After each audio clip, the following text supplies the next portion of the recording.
I don't know what else to say. If you keep your money in the bank, listen up, your savings could be at risk. The banking system is once again under extreme stress. And after last year's banking crisis, the dangers are clearer than ever.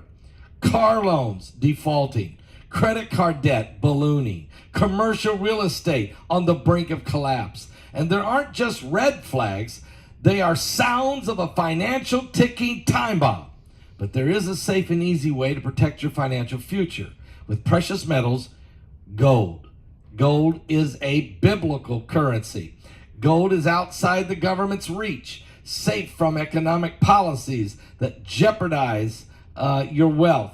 Gold allows you to lock in today's values in the face of tomorrow's uncertainty. Don't wait for the next headline, crash, bank run, etc. But do this. Act now.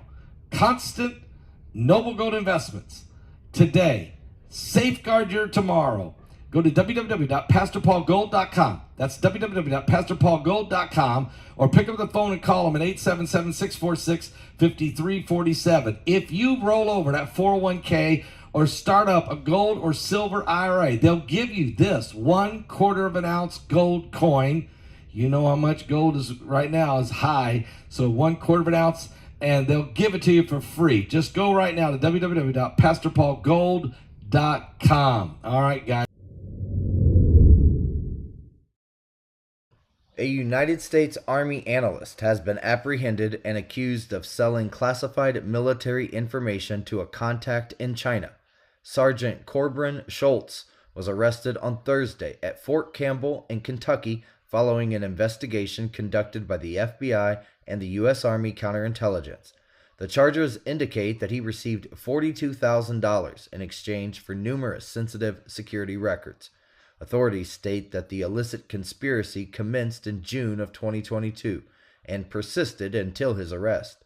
Sergeant Schultz faces charges including conspiracy to obtain and disclose national defense information, exporting technical data related to defense articles without a license, conspiracy to export defense articles without a license, and bribery of a public official. It remains uncertain whether he has retained legal representation to provide comments on the charges against him.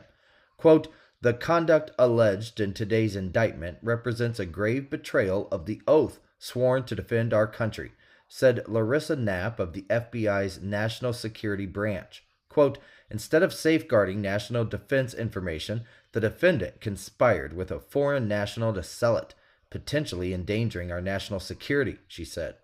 The accused individual reportedly shared classified documents with a contact whom he believed to be residing in Hong Kong. This is according to officials Newsweek reported. The information he allegedly disclosed encompasses details on hypersonic equipment, studies regarding the future development of U.S. military forces, and a document on China's military readiness. The charging documents from the Department of Justice do not explicitly implicate the Chinese government in the scheme, nor do they reveal the identity of the individual who compensated him.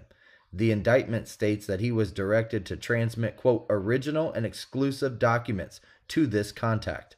The intelligence provided includes data related to Russia's actions in Ukraine, insights into the, quote, "operability of sensitive U.S. military systems and their capabilities," as well as U.S.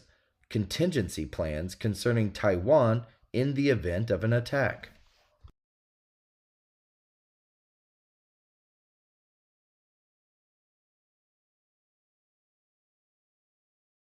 The world is experiencing an alarming series of apocalyptic events. Historic weather disasters, earthquakes, droughts, wildfires, impending economic collapse, the rise of AI.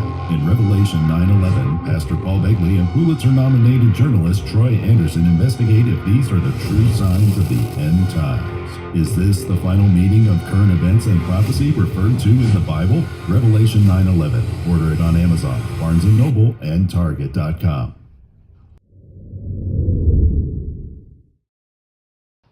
Reports on Thursday indicated that French President Emmanuel Macron cautioned that the West might need to intervene to protect Ukraine if Russia achieves a breakthrough on the Eastern Front. During a meeting at the Elysee Palace with opposition leaders, Macron presented maps highlighting potential Russian advancements toward Odessa or Kyiv, emphasizing that there should be no more red lines on France's involvement in the conflict. The Elysee clarified that these maps were freely accessible, and after the 2.5-hour discussion, party chiefs expressed concerns. Some accused Macron of attempting to exploit the conflict for domestic political gain ahead of crucial European elections in June, the Telegraph reported. Meanwhile, Lord Cameron asserted that Europe must bring the conflicts in Ukraine and Gaza under control before the next U.S. president takes office. Speaking at a Berlin press conference alongside German Foreign Secretary, he stressed the need for these crises to be in the, quote, best possible place by the time of the presidential election. Lord Cameron had previously raised worries about the commitment of former President Donald Trump and his Republican allies to the confrontation with Vladimir Putin.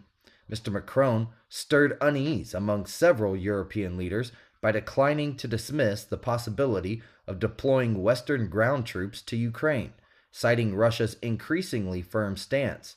He then called on Ukraine's allies not to display timidity in supporting the country's resistance against the Russian invasion. During discussions on Thursday, certain party leaders suggested that Macron endorsed an approach with, quote, no limits to counter the Russian president, aligning with his theory of, quote, strategic ambience aimed at keeping Moscow uncertain about France's intentions.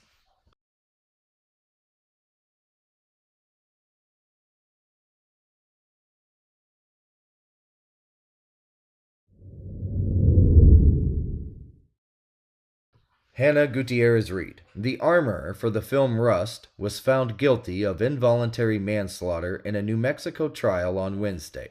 The charges stemmed from the 2021 on-set shooting death of cinematographer Helena Hutchins, who was fatally shot by a live round fired from a prop gun held by actor Alec Baldwin.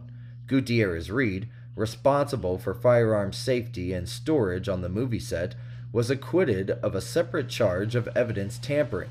This charge arose from allegations that she transferred a small bag of cocaine to someone else after a police interview on the day of the shooting, which occurred on October the 21st of 2021.